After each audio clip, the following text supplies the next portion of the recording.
So what we're going to do here is just move from the headings option across to pages, and this will give you thumbnail images of the various pages in your document.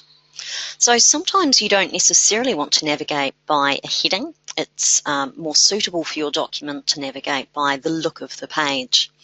And that can be really helpful if you have got a document that has a large number of tables and images in it.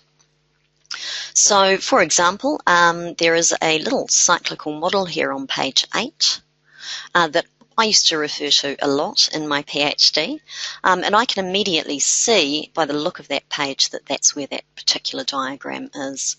So clicking on the thumbnail images of the pages is a really nice quick way to navigate around a document as well.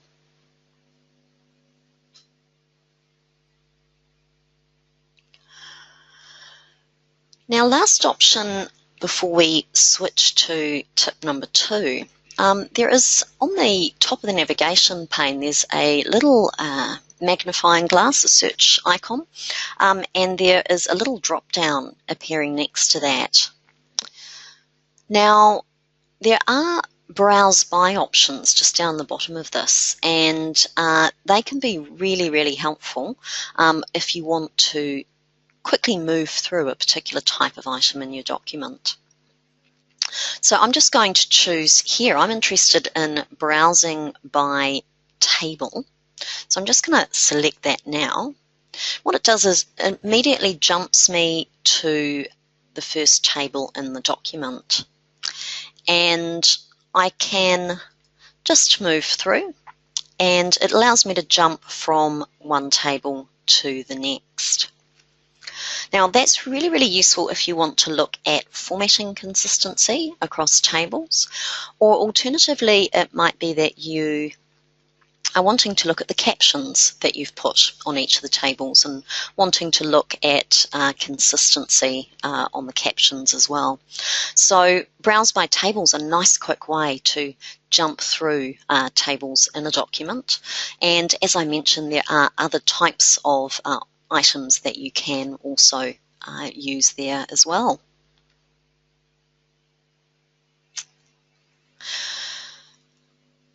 Now, just a reminder, folks, I can see a few people have emailed to say that they aren't getting, sorry, not emailed, sent questions through, so they aren't getting these headings down the side.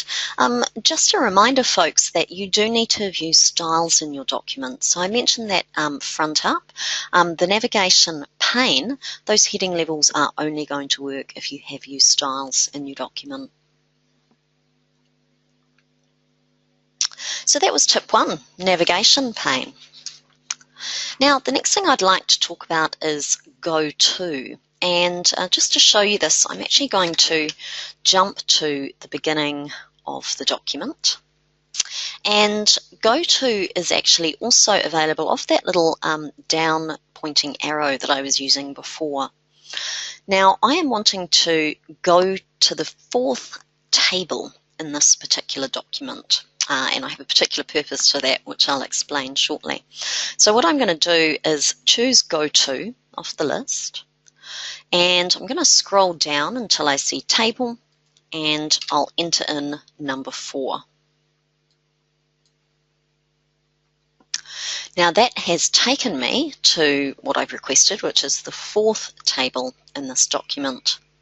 Now, the sharp-eyed amongst you might be saying, hang on a minute, that actually says table 3.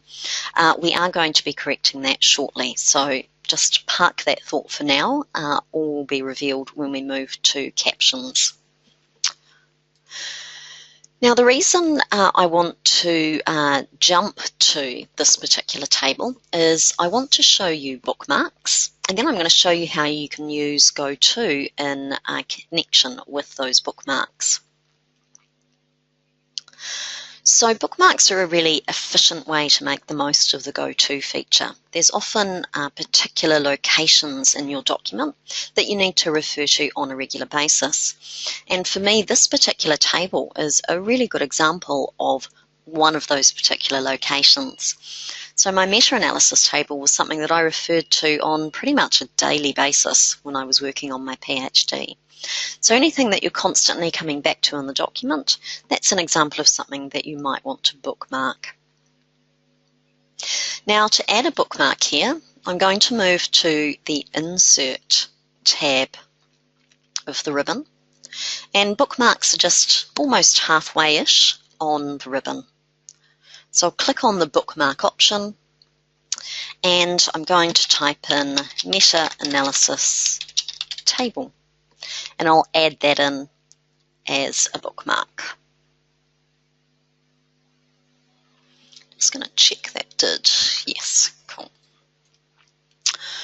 Now I'll come back to the beginning of my document, and let's say I'm in my abstract here, and I suddenly realize I need to jump back to that table.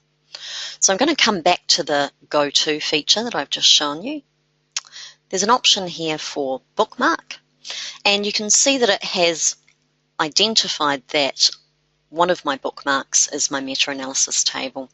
If I had multiple bookmarks in this document, they would all be listed, and I could choose which bookmark I wanted to go to.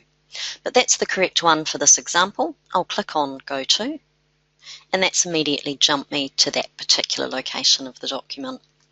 So another really useful technique if you are working in large files, just to quickly find your way around regular places that you go to. Now at this point I'd like to introduce the first of my quizzes for this morning. So I'm going to be presenting a number of quizzes today, partly just to see if you're all awake out there in cyberspace, and also as a way of introducing some of my favourite shortcut keys. So shortcut keys were my 10th feature that I was going to cover today.